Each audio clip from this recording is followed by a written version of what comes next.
اقبال جرم کرنے والے شخص کا نام اشرف علی تھانوی ہے. یعنی یہ نہیں کوئی چھوٹا موٹا خطیب ان کا مان گیا ہے کہ ہم نے واقعی ایسے کیا ہے. اشرف علی تھانوی نے اقبال جرم کیا ہے کہ شرک بنتا نہیں تھا، ہم نے جو ہے وہ سینہ زوری سے بنایا ہے. امت مسلمہ مجرم نہیں تھی، ہم نے سینہ زوری سے بنوائی. جس طرح کہ دوسری طرف وحید الزمان نے بھی یہ اعتراف کیا اپنی کتاب میں. لیکن دیوبندیوں کے لحاظ سے میں یہ پیش کر رہا ہوں جس کو وہ ارواح ثلاثہ کہتے ہیں یا حکایات اولیاء. اس کے اندر جو ہے وہ تفصیلاً اس پوری واردات کو آن کیا گیا ہے اور مانا گیا ہے. لیکن یہ اب سمجھیں سادگی ہم امت مسلمہ سواد اعظم کی کہ ہمارے لوگ پھر بھی ان کے لحاظ سے صلح کلیت اور خیر خواہی کے جذبے اور پتہ نہیں کیا کیا کرتے رہتے ہیں، جبکہ انہوں نے تو اپنی طرف سے کوئی کسر نہیں چھوڑی اور امت پر اتنا بڑا حملہ کیا ہے. یہ حکایات اولیاء جو ہے اس کے اندر صفحہ نمبر 73 اور صفحہ نمبر 74 پر یہ لکھا ہوا ہے. یعنی اشرف علی تھانوی نے ارواح ثلاثہ میں صفحہ نمبر 73 اور صفحہ نمبر 74 پر یہ اعتراف کیا ہے. لکھا ہے خان صاحب نے فرمایا کہ مولوی اسماعیل صاحب نے تقویت الایمان اول عربی میں لکھی تھی اس کے بقول، جبکہ بعض جگہ یہ ہے کہ اس نے اردو میں لکھی اور عربی میں ترجمہ کروایا. بہرحال چنانچہ اس کا ایک نسخہ میرے پاس اور ایک نسخہ مولانا گنگوہی کے پاس اور ایک نسخہ مولوی نصر اللہ خان خورجوی کے کتب خانہ میں بھی تھا. یہ جو اپنے طور پر وہ مولانا لکھیں یا جو کچھ یہ انہی کی گور گردن ہے. یہ کہتا ہے کہ جس وقت اسماعیل دہلوی نے یہ چند بڑے جو علماء تھے ان کے بقول ان کے سامنے یہ کتاب رکھی، لکھنے کے بعد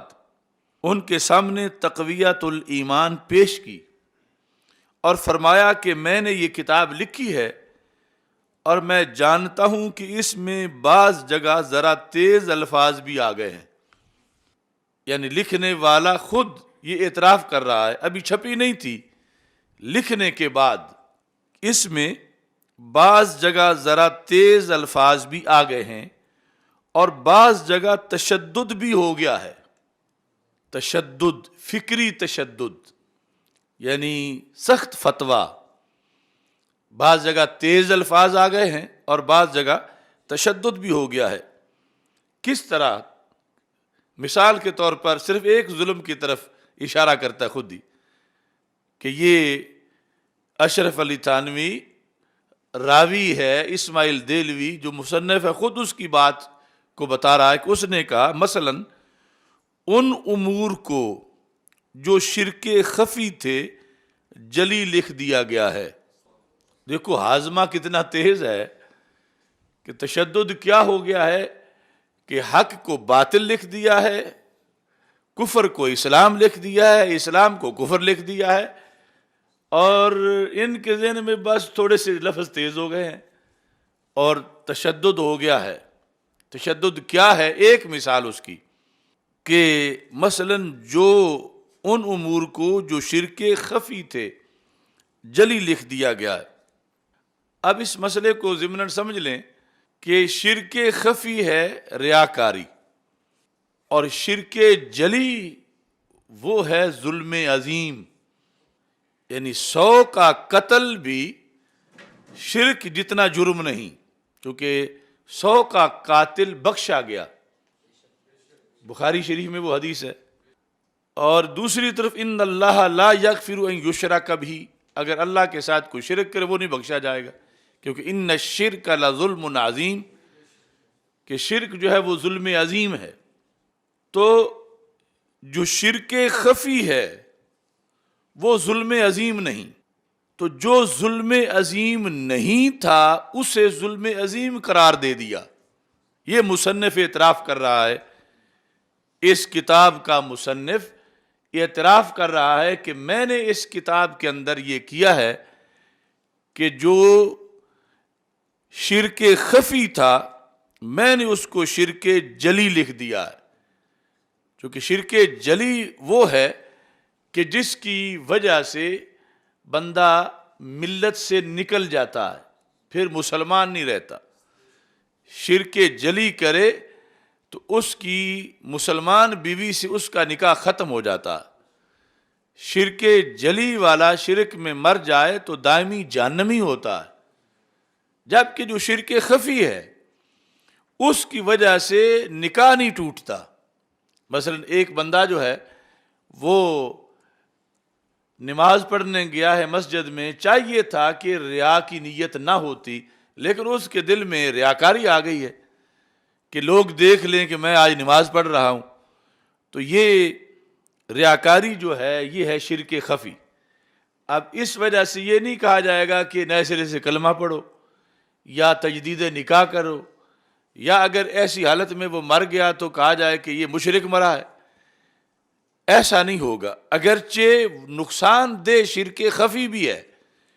اس کے خلاف جہاد کا حکم بھی ہے کہ بندہ اپنے آپ کو شرک خفی سے، ریاکاری سے بچا کے رکھے، کیونکہ عمل کرے صرف اللہ کے لیے، دکھلاوے میں بھی غیر اللہ کو درمیان میں نہ لائے. کہ جب وہ کسی اور کو بھی درمیان میں لا رہا ہے تو یہ ایک طرح کا شرک ہو جاتا ہے جس کو شرک خفی کہا جاتا ہے. تو بہرحال شرک جلی اور شرک خفی دو جدا جدا چیزیں ہیں، اور ان میں فرق زمین و آسمان کا ہے. اتنا بڑا فرق کہ شرک خفی سے بندہ کافر نہیں ہوتا اور شرک جلی سے مومن نہیں رہتا. تو اس نے کیا کیا؟ مصنف کہہ رہا ہے کہ میں نے یہ کر دیا اس کتاب کے اندر کہ کچھ تشدد ہو گیا ہے کہ جو امور شرک خفی تھے میں نے ان کو شرک جلی لکھ دیا ہے. لہذا اور کوئی رد بھی اگر تقویت الایمان کا ہم نہ کریں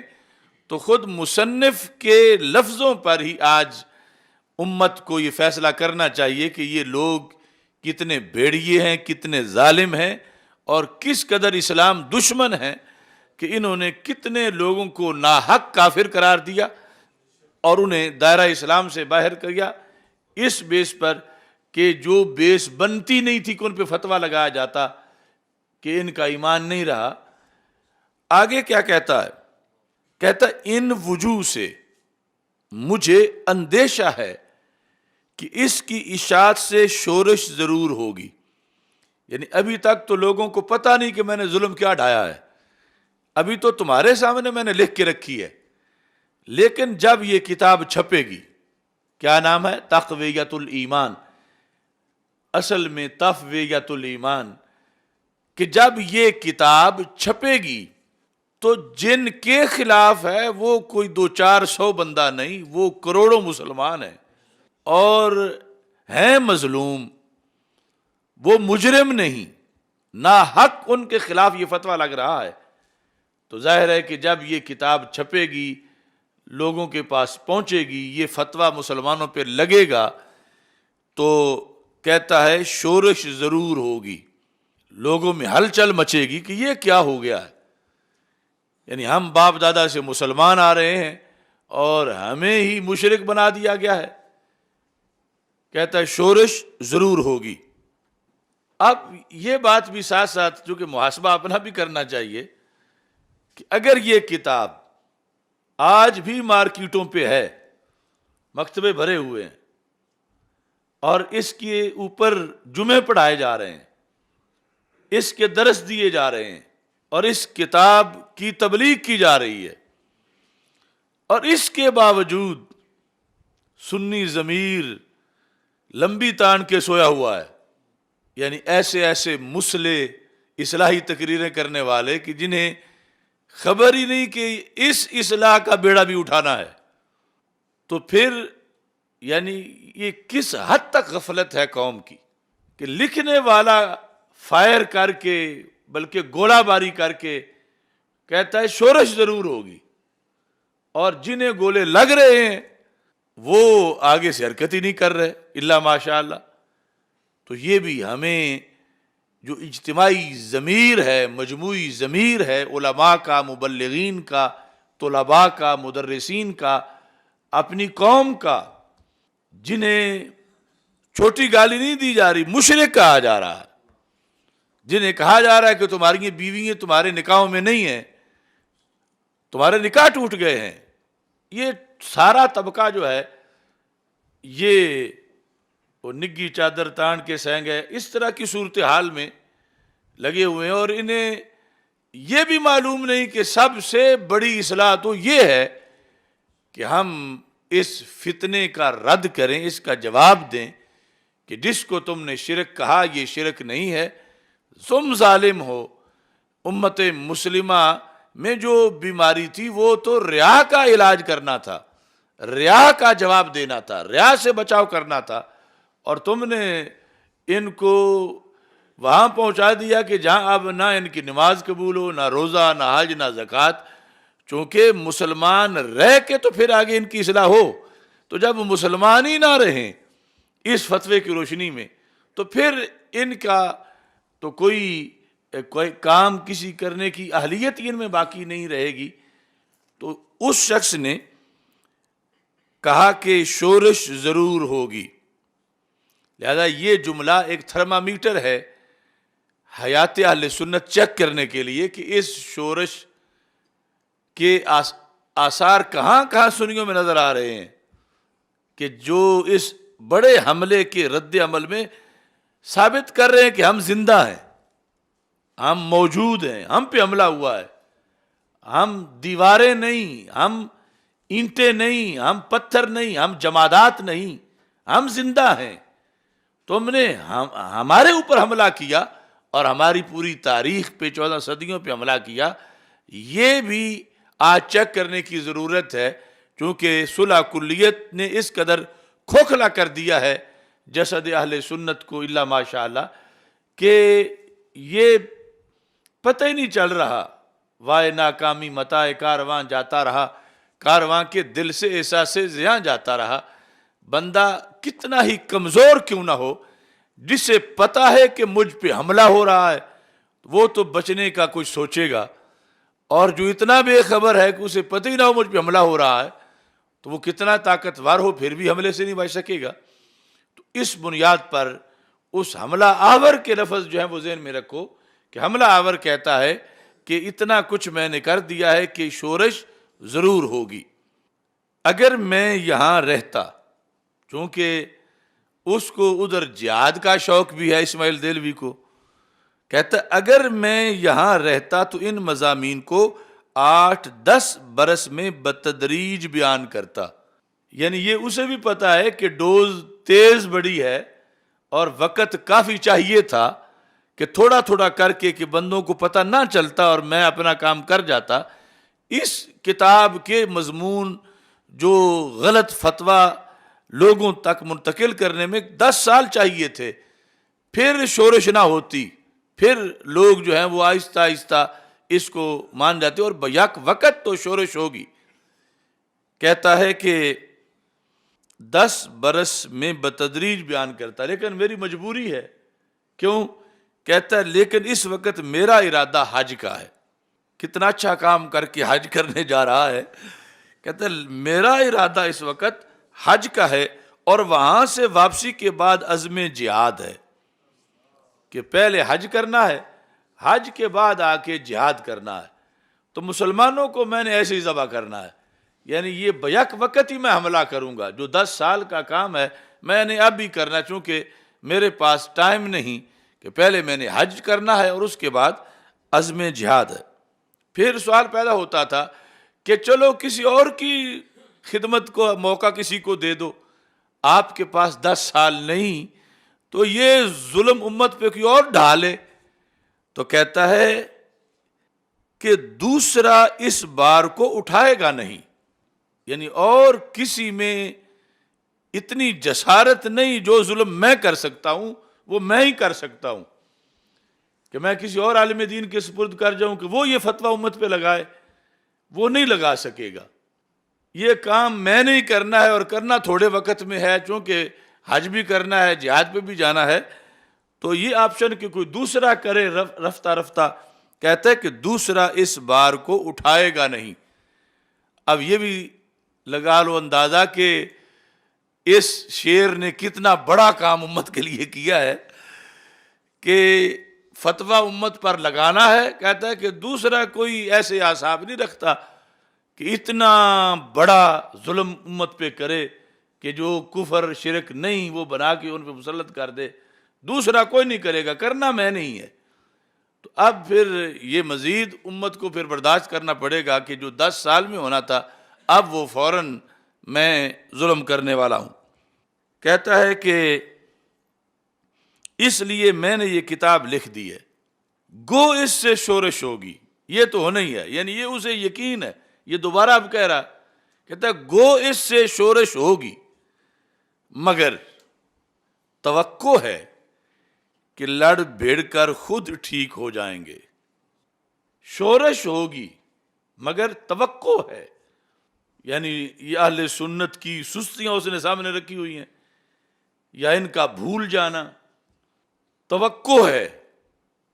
کیا؟ لڑ بھیڑ کر کے ایک بار تو اٹھیں گے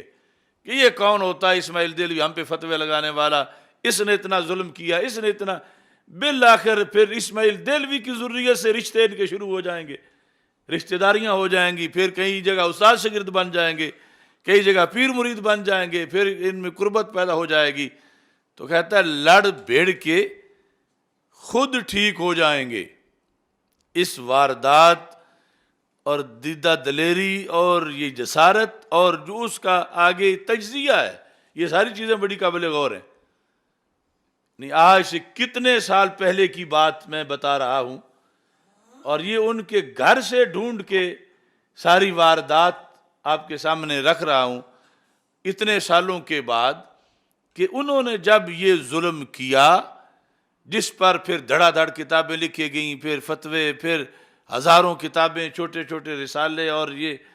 اس سے پہلے انہیں یہ تھا کہ شورش ہوگی، اور شورش کے بعد جو ہے وہ یہ بھی توقع لیے ہوئے تھے کہ لڑ بھیڑ کے خود ٹھیک ہو جائیں گے، یعنی یہ مسلمان جن کے خلاف یہ فتویٰ ہے یہ ہمارے وفادار بن جائیں گے، ہمارے ساتھ مل جائیں گے، ہمیں دشمن نہیں سمجھیں گے، ہم نے جو حملہ کیا اس کو یہ درگزر کر جائیں گے، صرف نظر کر جائیں گے، ادھر دیکھیں گے ہی نہیں۔ یہ جو کچھ انہوں نے سوچا اسماعیل دہلوی نے، اس پر بھی ہمیں دیکھنا چاہیے کہ وہ یہ توقع اس کی کتنی پوری ہوئی، اور کس حد تک جو ہے وہ بلاد اسلامیہ میں آج سکوت طاری ہے، خاموشی ہے۔ اب ہم عقیدہ توحید سیمینار کرتے رہے ہیں یا یہ بول رہے ہیں تو کتنے لوگ ہیں جو کہتے ہیں دوان پرابلم کی ہے، یہ دوڑا مسئلہ کی ہے، یعنی دوان ہے کی کہ اب جس فتنے کا بھی جواب دیتے ہیں اس فتنے کے وکیل جو ہیں وہ پھر پرابلم پوچھتے ہیں، کیونکہ عمومی طور پر لوگ جو ہیں وہ کسی کی دی ہوئی چابی پہ چلتے ہیں اور پھر وہ اوروں کو بھی اپنے اوپر قیاس کرتے ہیں۔ تو اس واسطے اہل سنت سے میں یہ لائیو رمضان المبارک کی اس رات میں یہ پوچھ رہا ہوں کہ اس ظالم بھیڑیے کو توقع تھی کہ لڑ بھیڑ کے سب ٹھیک ہو جائیں گے، تو کیوں سکوت ہے؟ کیوں بھول گئے ہو اتنا بڑا حملہ کہ کفر اسلام کی بات ہے، کوئی چھوٹی سی تو بات نہیں۔ اور جو کھڑے ہیں ڈٹ کے محاذ پر انہیں سلام ہے کہ وہ کھڑے ہیں، اور چونکہ ایمان بچانا سب سے بڑا جہاد ہے، اپنا بھی اپنے ارد گرد لوگوں کا بھی۔ یہ کہتا ہے کہ یہ میرا خیال ہے، جو میٹنگ میں بیٹھے ہوئے لوگ تھے نا ان کو ایک بار تھوڑی سی لچک بھی دیتا، کہتا ہے کہ اگر آپ حضرات کی رائے اشاعت کی ہو تو اشاعت کیجئے، رائے اشاعت کی ہو تو اشاعت کی جاوے، ورنہ اسے چاک کر دیا جاوے۔ یہ بھی اس نے جو دیگر تھے ان کو مزید اپنے کنٹرول میں کرنے کے لیے کہ اگر تم کہتے ہو تو بس ختم کر دو یہاں ہی، لیکن اگر کہتے ہو تو پھر اس کو چھاپ دیتے ہیں۔ یہ اسماعیل دہلوی نے ان سب کو مزید اعتماد میں لینے کے لیے لچک دی۔ اس پر ایک شخص نے کہا کہ اشاعت تو ضرور ہونی چاہیے۔ اب کیسے باز آتے تھے، سب ایک جیسے ہی تھے۔ کہتا ہے کہ اشاعت ضرور ہونی چاہیے، مگر فلاں فلاں مقام پر ترمیم ہونی چاہیے۔ فلاں فلاں مقام پر، یعنی جو زیادہ سخت ہیں، زیادہ ہلچل مچے گی، جن جن جگہوں پہ وہاں ترمیم ہونی چاہیے۔ اس پر مولوی عبدالحی صاحب، شاہ اسحاق صاحب اور عبداللہ خان علوی اور مومن خان نے مخالفت کی اور کہا کہ ترمیم کی ضرورت نہیں، یعنی جیسے تم نے ظلم کیا ویسے ہی اس کو جانا چاہیے، چھپنی بھی چاہیے اور ترمیم کی ضرورت نہیں۔ اس پر آپس میں گفتگو ہوئی اور گفتگو کے بعد بالاتفاق یہ طے پایا کہ ترمیم کی ضرورت نہیں ہے اور اسی طرح شائع ہونی چاہیے۔ اب یہ اس کتاب کے پس منظر کے لحاظ سے ان کے ایک ستون کا تبصرہ ہے، جو خود مصنف کا ذاتی بیان اس نے اپنی کتاب میں لکھا ہوا ہے، جو کتاب آج بھی مکتبوں پہ ملتی ہے۔ یہ ساری کارروائی کہ امت مسلمہ پر شرک کا فتویٰ لگایا گیا اور جھوٹا تھا، جو شرک نہیں تھا اسے شرک بنایا گیا، یعنی خفی کو جلی بنانا، یہی مطلب ہے کہ جو شرک نہیں تھا اسے شرک بنایا گیا، اور اس کے بعد جو ہے وہ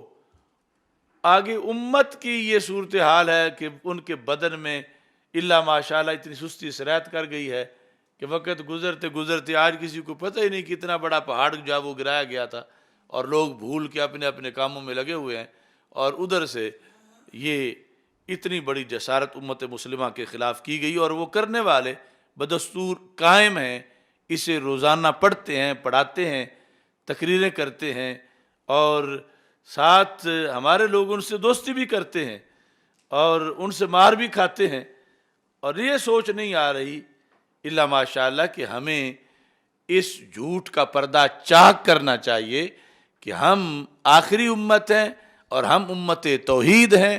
اور جن چیزوں کو انہوں نے شرک کہا وہ سب جھوٹ ہے،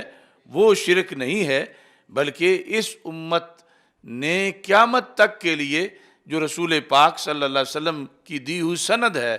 اس سند کے مطابق حق کا جھنڈا بلند رکھنا ہے انشاءاللہ۔